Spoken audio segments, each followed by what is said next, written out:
everybody, and Junko Inishima has committed a lot of crimes in her life, considering she's the ultimate despair. So, I thought we would look through every single crime she has ever committed in this video. This is gonna take a while. Junko isn't shy of a little mass murder. In fact, she's killed a lot of people. Obviously, we haven't seen all of them happen on screen, but we definitely have seen the executions, and that's not even counting the victims and maybe even the people from the second game who technically died within the simulation. And I don't know if she counts as killing the V3 people, but she definitely did kill everybody who got an execution in the first game.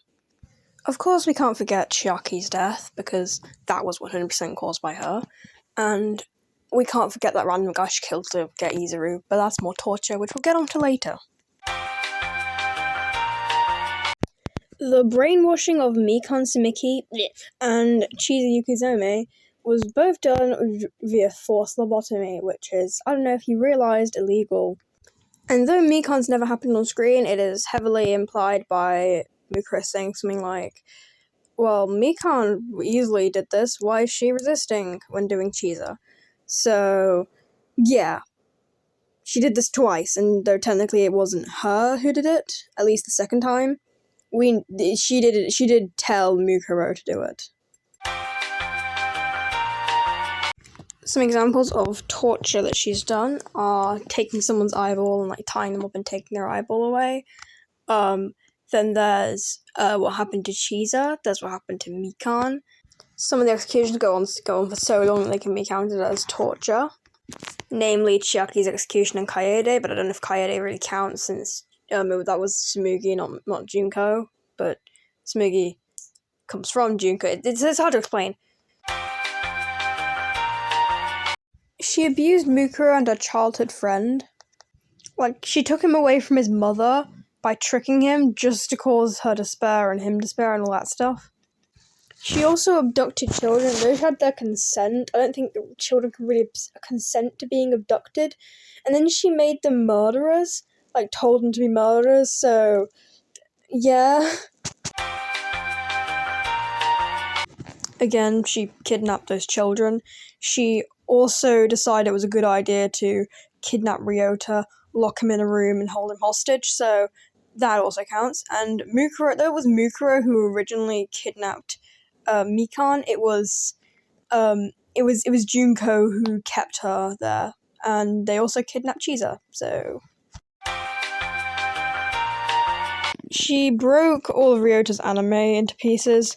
She also obviously broke down where Izuru was, and in general she's vandalized a lot of stuff to do what she's doing.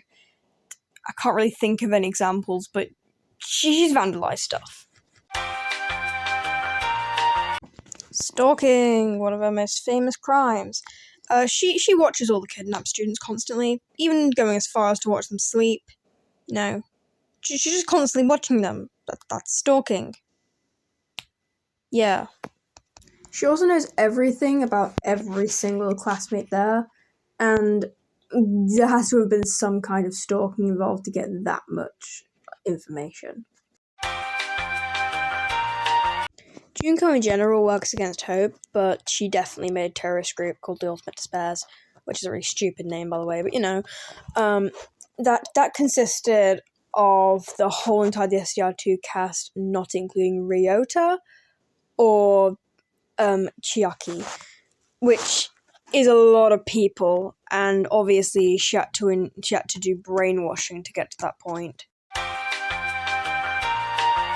Junko did, after she was done with the reserve course students, send out some weird link thingy which made them all commit suicide, and since she caused the suicide of so many people all at once, that means that it is her fault that they all commit suicide, 100%, especially since in general they weren't like this before. So basically she instigated this mass suicide, which obviously is not okay. It's a crime. Genocide mostly refers to the murder of a specific group of people, whether it being because of their ethnicity or religion.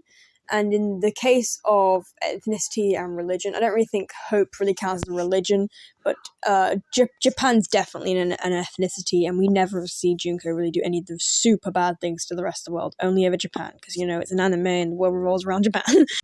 So she killed all the Killing Game participants for the first game. The second game doesn't really count, and the third game is kind of iffy. It's hard to tell if it really counts. Then there's that Student Council Killing Game, which I haven't actually been able to mention yet, and I probably should have.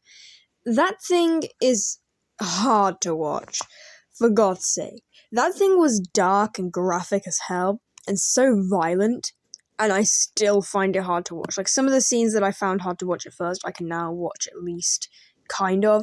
This scene, I will never be able to watch it without just feeling uneasy.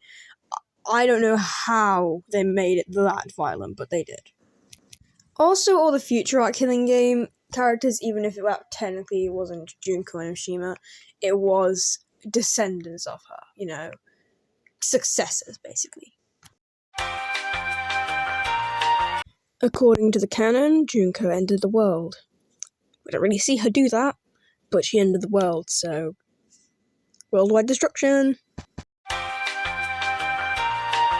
I think this is the right word for this, but Junko basically framed her murders and crimes on other people. So the murder, in quotation marks, of her sister Mukuro, she framed it on Kyoko, and kind of Makoto. She framed her murder of the whole entire of the student council on Izuru. She also, for a while, pinned all of the whole entire Killing Game on the principal, so yeah, she incriminated a lot of people. There's the famous brainwashing of Mikan. I really, really hate that. Everything about that. There's the brainwashing of Chiza Yukizome. And the rest are Class 77B. Junko indirectly killed Sayaka, Chihiro, Hifumi, Kiyotaka, Sakura, and all the future arc deaths that I don't care about to remember. A whole entire class of people at a different school. The whole of the student council. All the characters that committed suicide for her. Yuta Asahina and Chihiro Fujisaki. She attempted to murder her sister, later on succeeded. She attempted to murder Izuru, even if she had no intent of actually murdering him. She also murdered Makoto and Kyoko. Well, he tried to, obviously. This is attempted murder. Mikan deservingly gets kicked in the face by Junko. She attempts to hit Izuru a bunch of times. He dodges them all because he's Izuru, but I'm not going to show it, but there's that scene between Junko and Mukuro that is her assaulting her by booting her over, but I'm not going to show it because if you've seen it, you've seen it. She also obviously has that whole entire stabbing thing with Mukuro. I'm not going to show any of it, but there's a lot of stuff between Mukuro and Junko and Mikan and Junko. If you've seen it, you've seen it. If you haven't, good for you. Also, as a little sub bonus thingy, incest, because Mukuro is her sister. But yeah, those scenes between Mukuro and Junko and Mikan and Junko are cursed, and I'm not going to show them obviously, but that is sexual assault, as neither consented. The following aren't actually crimes, just not very nice things that she did. Blackmail. She blackmailed Juzo with the revealing of his crush on Midakata. I think she also blackmailed Ryota by saying she'd say he helped her with the despair video or something. She manipulated Chiza, Tengen, Mikan, and all the Warriors of Hope, the Student Council, Mukuro, and sort of Ryota. Verbal abuse. She'd constantly put her sister down, calling her names and stuff. Fat, stupid, ugly people need to shut up. Good lord, your rank. It's like if Swamp Acid Shark became a baby. She'd also insult and hurt Mikan because Mikan thought that was love, which is messed up, but I don't really like Mikan anyway, so, This isn't a crime or a bad thing. She just shoved her ass in Ishimura's face and it's official art, and you know that's just a whole entire felony right there. Like you've broken all the laws. You can't do that to Best Boy. Judging by how short Mukuro's skirt is, Kiyotaka can probably see so much, and I just like, how could you do that to him? You're such a mean woman. Anyway, thank you for watching this video. I hope you learned something new if you didn't already, and if I missed any crimes, feel free to tell me.